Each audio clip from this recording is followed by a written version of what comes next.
ಬೆಟ್ಟದಷ್ಟು ದೊಡ್ಡ ಯಶಸ್ಸು ಬೇಕು, ಜೀವನದಲ್ಲಿ ಏನಾದ್ರೂ ಅದ್ಭುತವಾದದ್ದನ್ನ ಸಾಧಿಸ್ಬೇಕು ಅಂತ ನಮ್ಗೂ ಅನ್ಸುತ್ತಲ್ಲ.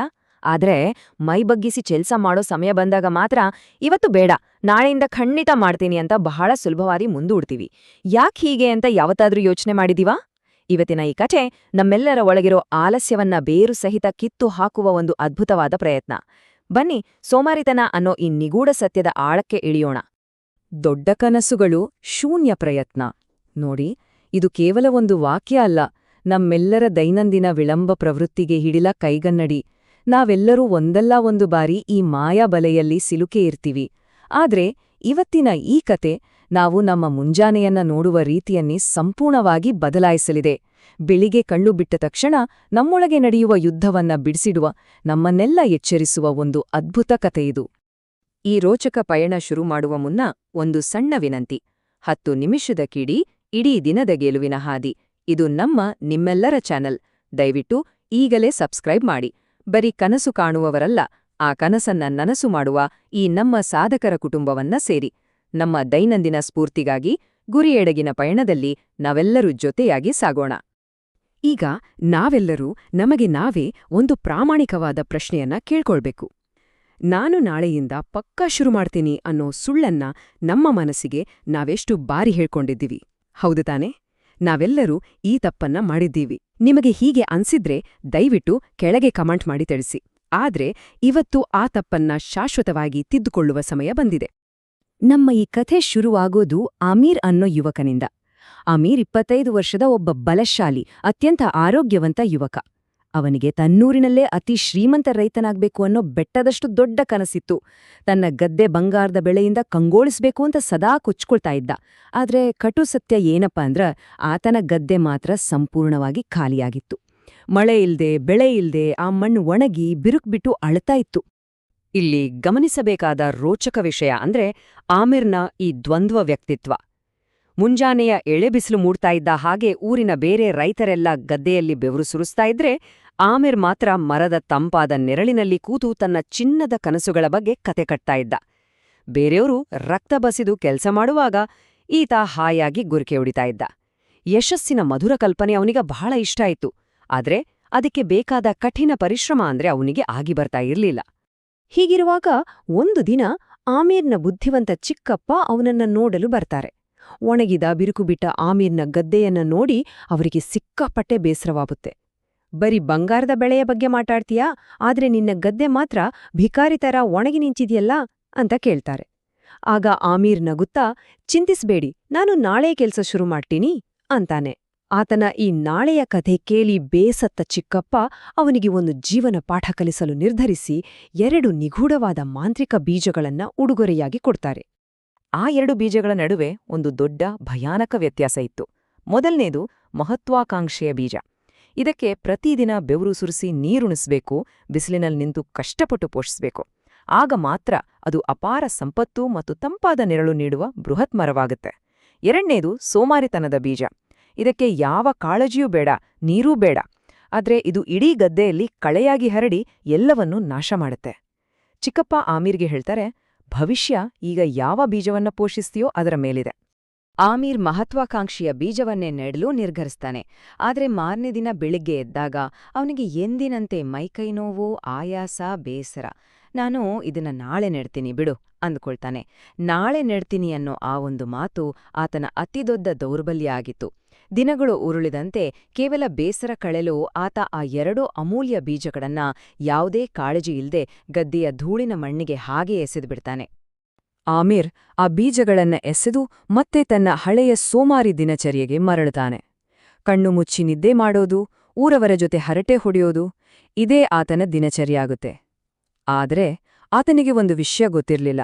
ನೆಲದ ಅಡಿಯಲ್ಲಿ ಯಾರಿಗೂ ಕಾಣದ ಹಾಗೆ ಕತ್ತಲಲ್ಲಿ ಒಂದು ಭಯಾನಕ ವಿನಾಶ ನಿಶ್ಶಬ್ದವಾಗಿ ಶುರುವಾಗಿತ್ತು. ಹೌದು, ಆ ಮಣ್ಣಿನ ಗರ್ಭದಲ್ಲಿ ಒಂದು ರಾಕ್ಷಸ ಕಳೆ ಜೀವ ಪಡಿತಾ ಇತ್ತು.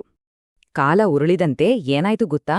ಮೊದಲ ವಾರ ಸಂಪೂರ್ಣ ನಿರ್ಲಕ್ಷ್ಯ, ಗದ್ಯ ಕಡೆ ಯಾರೂ ತಲೆ ಹಾಕಿಲ್ಲ. 2ನೇ ವಾರವೂ ಆಮೀರ್ ನಿದ್ದೆ ಮತ್ತೆ ಹರಟೆಯಲ್ಲೇ ಮುಳುಗಿದ್ದ. 4ನೇ ವಾರ ಕಳೆಯುವ ಹೊತ್ತಿಗೆ ಆ ಸೋಮಾರಿತನದ ಬೀಜ ಒಂದು ಭೀಕರ ಕಳೆಯಾಗಿ ಬೆಳೆದು ಇಡೀ ಗದ್ಯನೇ ಆವರಿಸ್ಕೊಂಡಿತ್ತು. ಸೋಮಾರಿತನ ಎಷ್ಟು ನಿಶ್ಶಬ್ದವಾಗಿ, ವೇಗವಾಗಿ ಮತ್ತು ಕ್ರೂರವಾಗಿ ನಮ್ಮ ಜಗತ್ತನ್ನ ಆಕ್ರಮಿಸುತ್ತೆ ಅನ್ನೋದಕ್ಕೆ ಇದೊಂದು ಜ್ವಲಂತ ಉದಾಹರಣೆ. ಒಂದು ದಿನ ಆಮೀರ್ ತನ್ನ ಗದ್ದೆಗೆ ಹೋಗ್ತಾನೆ. ಅಲ್ಲಿನ ದೃಶ್ಯ ನೋಡಿ ಆತನಿಗೆ ಅಕ್ಷರಶಃ ಆಘಾತವಾಗುತ್ತೆ.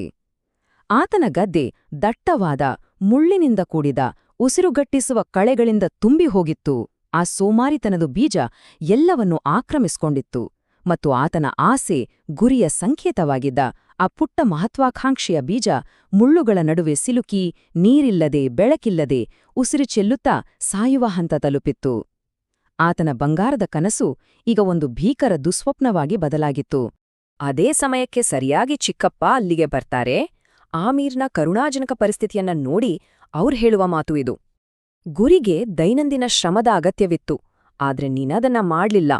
ನೆನ್ಪಿಡು, ಸೋಮಾರಿತನ ತಾನಾಗೇ ಬೆಳೆಯುತ್ತೆ, ಅದು ಅತ್ಯಂತ ವೇಗವಾಗಿ ಹರಡಿ ಭವಿಷ್ಯವನ್ನೇ ಕದ್ದುಬಿಡುತ್ತೆ. ಯಾವುದೇ ಕ್ರಿಯೆಯಿಲ್ಲದ ಕನಸುಗಳು ಕೇವಲ ಕಳುವಾದ ಭವಿಷ್ಯಗಳು ಅನ್ನೋ ಕಟು ಸತ್ಯವನ್ನ ಈ ಮಾತುಗಳು ಬಹಳ ಸ್ಪಷ್ಟವಾಗಿ ಎತ್ತಿ ತೋರಿಸ್ತವೆ. ಈ ಮಾತುಗಳನ್ನ ಕೇಳಿ ಆಮೀರ್ ಮಂಡಿಯೂರಿ ಕುಳಿತುಕೊಳ್ತಾನೆ. ಆತನ ಕಣ್ಣಲ್ಲಿ ಕಂಬನಿ ತುಂಬಿಕೊಳ್ಳುತ್ತೆ. ಸಮಯ, ಅವಕಾಶಗಳು, ಜೀವನದ ಅತ್ಯಮೂಲ್ಯ ಕ್ಷಣಗಳು ಎಲ್ಲವನ್ನೂ ಸ್ವತಃ ಕೈಯಾರೆ ಹಾಳ್ಮಾಡ್ಕೊಂಡೇನಲ್ಲ ಅನ್ನೋ ತೀವ್ರ ಪಶ್ಚಾತ್ತಾಪ ಆತನನ್ನ ಸುಡುತ್ತೆ. ಬರೀ ಕನಸು ಕಂಡ್ರೆ ಸಾಲದು, ಸಾಯ್ತಾ ಇರುವ ಕನಸನ್ನ ಮತ್ತೆ ಬದುಕಿಸ್ಕೊಳ್ಳಲು ತಕ್ಷಣವೇ ಕಠಿಣವಾದ ಶಾರೀರಿಕ ಪರಿಶ್ರಮವನ್ನ ಹಾಕ್ಲೇಬೇಕು ಅನ್ನೋ ಸತ್ಯ ಬೆಂಕಿಯಂತೆ ಅವನಿಗೆ ಅರಿವಾಗುತ್ತೆ. ಆ ರಾತ್ರಿ ಅವನಿಗೆ ನಿದ್ದೆ ಬರಲಿಲ್ಲ. ಮಾರನೇ ದಿನದಿಂದಲೇ ಬದಲಾವಣೆಯ ಬಿರುಗಾಳಿ ಬೀಸಿತು. ಸೂರ್ಯ ಹುಟ್ಟುವ ಮುನ್ನವೇ ಎದ್ದೇಳೋದು, ತನ್ನ ಬರಿಗೈಯಿಂದ ಆ ಹರಿತವಾದ ಮುಳ್ಳಿನ ಕಳೆಗಳನ್ನ ಕೀಳೋದು ಆತನ ದಿನಚರಿಯಾಯಿತು. ಇದು ಸುಲಭವಾಗಿರ್ಲಿಲ್ಲ. ಬೆನ್ನು ನೋವಿನಿಂದ ನರಳತು, ಕಳೆ ಕೀಳುವಾಗ ಕೈಗಳಲ್ಲಿ ರಕ್ತ ಜಿನುಗಿತು, ಪ್ರತಿ ಹೆಜ್ಜೆಯಲ್ಲೂ ಆಯಾಸ ಕಾಡ್ತಾಯಿತು. ಆದ್ರೂ ಆತ ನಿಲ್ಸಿಲ್ಲ. ಜೊತೆಗೆ ಆ ಒಣಗುತ್ತಿದ್ದ ಮಹತ್ವಾಕಾಂಕ್ಷೆಯ ಬೀಜಕ್ಕೆ ಪ್ರತಿದಿನ ತನ್ನ ಬೆವರನ್ನೇ ನೀರಾಗಿಸಿ ಉಣಿಸಲು ಶುರುಮಾಡಿದ. ಕಳೆ ಕೀಳುವಾಗಾದ ಗಾಯಗಳು, ಆ ರಕ್ತ ಸಿಕ್ತ ಕೈಗಳು ಆತನ ದೃಢ ಸಂಕಲ್ಪದ ಅಚ್ಚಳಿಯದ ಸಂಕೇತವಾದವು. ತಿಂಗಳುಗಳ, ವರ್ಷಗಳ ನಿರಂತರ ಮತ್ತು ಕಠಿಣ ಪರಿಶ್ರಮದ ನಂತರ ಆ ಸಣ್ಣ ಮಹತ್ವಾಕಾಂಕ್ಷೆಯ ಬೀಜ ಕೊನೆಗೂ ಭೂಮಿ ಸೀಳಿ ಆಕಾಶದೆತ್ತರಕ್ಕೆ ಬೃಹತ್ ಮರವಾಗಿ ಬೆಳೆಯಿತು. ಅದು ಅಪಾರ ಸಂಪತ್ತು, ಮಧುರವಾದ ಫಲ ಮತ್ತು ತಂಪಾದ ನೆರಳು ಎಲ್ಲವನ್ನೂ ಕೊಟ್ಟು. ಈ ಸುದೀರ್ಘ ಪ್ರಕ್ರಿಯೆಯಲ್ಲಿ ಬರೀ ಗದ್ದೆ ಅಲ್ಲ, ಆಮೀರ್ ಕೂಡ ಸಂಪೂರ್ಣವಾಗಿ ಬದಲಾಗಿದ್ದ. ತನ್ನ ಒಳಗಿನ ಸೋಮಾರಿತನವನ್ನ ಬಗ್ಗುಬಡಿದು ಊರಿನ ಅತಿ ದೊಡ್ಡ ಗೌರವಾನ್ವಿತ ರೈತನಾಗಿ ಆತ ಹೊರಹೊಮ್ಮಿದ. ಈಗ ನಾವೆಲ್ಲರೂ ಈ ಕತೆಯ ಅಸಲಿ ಅರ್ಥವನ್ನ ಅರ್ಥಮಾಡ್ಕೊಳ್ಳೋಣ. ಈ ಕತೆ ಕೇವಲ ಮಣ್ಣು ಮತ್ತು ವ್ಯವಸಾಯದ ಬಗ್ಗೆ ಖಂಡಿತ ಅಲ್ಲ. ಆಮೀರ್ನ ಆ ಖಾಲಿ ಗದ್ದೆಯೇ ನಮ್ಮೆಲ್ಲರ ಮನಸ್ಸು. ನಾವೆಲ್ಲರೂ ಪ್ರತಿದಿನ ಮುಂಜಾನೆ ಎದ್ದಾಗ ನಮ್ಮ ಮನಸ್ಸಿನಲ್ಲಿ ಇದೇ 2 ಅದೃಶ್ಯ ಬೀಜಗಳನ್ನ ಹಿಡಿದಿರ್ತೀವಿ. ಒಂದು ಮಹತ್ವಾಕಾಂಕ್ಷೆಯ ಬೀಜ, ಮತ್ತೊಂದು ಸೋಮಾರಿತನದ ಬೀಜ. ನಾವೆಲ್ಲರೂ ಯಾವುದನ್ನ ಆಯ್ಕೆ ಮಾಡ್ತೀವೋ ಅದರ ಮೇಲೆಯೇ ನಮ್ಮ ಇಡೀ ಜೀವನದ ಭವಿಷ್ಯ ನಿಂತಿದೆ. ಸೋಮಾರಿತನವನ್ನ ಗೆಲ್ಲಲು ನಮ್ಮ ದೈನಂದಿನ ಮಾನಸಿಕತೆ ಹೇಗಿರಬೇಕು? ನಮ್ಮ ಗುರಿ ದೊಡ್ಡ ಮರವಾಗಿ ಬೆಳೆಯಬೇಕಾದ್ರೆ ಅದಕ್ಕೆ ಪ್ರತಿದಿನ ನಿರಂತರ ಶ್ರಮ, ಕಟ್ಟುನಿಟ್ಟಿನ ಶಿಸ್ತು ಮತ್ತು ತಕ್ಷಣದ ಕ್ರಿಯೆ ಬೇಕೇ ಬೇಕು. ಅದೆಲ್ಲದಕ್ಕಿಂತ ಹೆಚ್ಚಾಗಿ ನಾಳೆ ಮಾಡೋಣ ಅನ್ನೋ ಮಾಯಾ ಬಲೆಯನ್ನ ನಾವು ನಿರ್ದಾಕ್ಷಿಣ್ಯವಾಗಿ ಧಿಕ್ಕರಿಸಲೇಬೇಕು. ನಾವು ನಿರ್ಲಕ್ಷ್ಯ ಮಾಡಿದ್ರೆ ಸೋಮಾರಿತನ ತನ್ನಷ್ಟಕ್ಕೆ ತಾನೇ ಬೆಳೆದು ನಮ್ಮನ್ನ ಆಳುತ್ತೆ ಅನ್ನೋ ಸತ್ಯ ಸದಾ ನೆನ್ಪಿರ್ಲಿ. ಈಗ ನಿರ್ಧಾರ ನಮ್ಮೆಲ್ಲರ ಕೈಯಲ್ಲಿದೆ. ಇವತ್ತು ಬೆಳಗ್ಗೆ ಎದ್ದಾಗ ನಾವು ಯಾವ ಬೀಜಕ್ಕೆ ನೀರು ಹಾಕಿದ್ವಿ? ನಮ್ಮ ಒಳಗಿನ ಆಲಸ್ಯದ ಕಳೆಯನ್ನ ಬೇರು ಸಹಿತ ಕಿತ್ತು ಹಾಕಲು ನಾವೆಲ್ಲರೂ ಸಿದ್ಧರಿದ್ದೀವಾ? ದಯವಿಟ್ಟು ನಿಮ್ಮ ಅನಿಸಿಕೆಗಳನ್ನ ಕಮೆಂಟ್ ಮಾಡೋ ಮೂಲಕ ಈ ಬದಲಾವಣೆಯ ಮೊದಲ ಹೆಜ್ಜೆಯನ್ನ ಇಡಿ. ನಮ್ಮ ಆಲೋಚನೆಗಳನ್ನ ಹಂಚಿಕೊಳ್ಳೋದು ಒಂದು ಬಲಿಷ್ಠ ಸಂಕಲ್ಪದ ಆರಂಭ. ಬರೀ ಕನಸು ಕಾಣುವವರ ಗುಂಪಿನಿಂದ ಹೊರಬಂದು ಆ ಕನಸನ್ನ ವಾಸ್ತವಾಗಿಸುವ ಸಾಧಕರ ಗುಂಪಿಗೆ ಸೇರೋಣ. ನಮ್ಮಲ್ಲಿರೋ ಗುರಿಯ ಸಣ್ಣ ಕಿಡಿಯನ್ನ ಉರಿಯುವ ಜ್ವಾಲೆಯಾಗಿ ಪರಿವರ್ತಿಸಲು, ಪ್ರತಿದಿನವನ್ನ ಹುಮ್ಮಸ್ಸಿನಿಂದ ಗೆಲ್ಲಲು ದಯವಿಟ್ಟು ಈ ಚಾನೆಲ್ಗೆ ಸಬ್ಸ್ಕ್ರೈಬ್ ಮಾಡಿ. ಇಂತಹ ಅದ್ಭುತವಾದ ಸ್ಫೂರ್ತಿದಾಯಕ ಕಥೆಗಳೊಂದಿಗೆ ಈ ಪಯಣ ನಿರಂತರವಾಗಿ ಮುಂದುವರಿಯುತ್ತೆ. ಅಂತಿಮವಾಗಿ ಹೇಳೋದಿಷ್ಟೇ: ನಮ್ಮ ಗುರಿ ಎಷ್ಟೇ ದೊಡ್ಡದಿರಲಿ, ಎಷ್ಟೇ ಕಠಿಣವಾಗಿರಲಿ, ಅದಕ್ಕಾಗಿ ಇಂದೇ, ಈಗಲೇ, ಈ ಕ್ಷಣವೇ ಕೆಲಸ ಶುರು ಮಾಡೋಣ. ನಾಳೆ ಅನ್ನೋದು ಕೇವಲ ಸೋಮಾರಿಗಳ ಕ್ಯಾಲೆಂಡರ್ನಲ್ಲಿರುವ ಪದವಷ್ಟೇ. ನಮ್ಮ ಕನಸುಗಳು ಕಳೆಗಳ ನಡುವ ಸಿಲುಕಿ ಕಮರಿ ಹೋಗುವ ಮುನ್ನ ನಾವೆಲ್ಲರೂ ಎಚ್ಚೆತ್ತುಕೊಳ್ಳೋಣ. ಇಂದೇ ಪ್ರಾರಂಭಿಸೋಣ. ನಮ್ಮ ಜೀವನದ ಚುಕ್ಕಾಣಿಯನ್ನ ನಾವೇ ಹಿಡಿದು ನಮ್ಮ ಭವಿಷ್ಯವನ್ನ ನಾವೇ ಗೆದ್ದುಕೊಳ್ಳೋಣ. ಜಯವಾ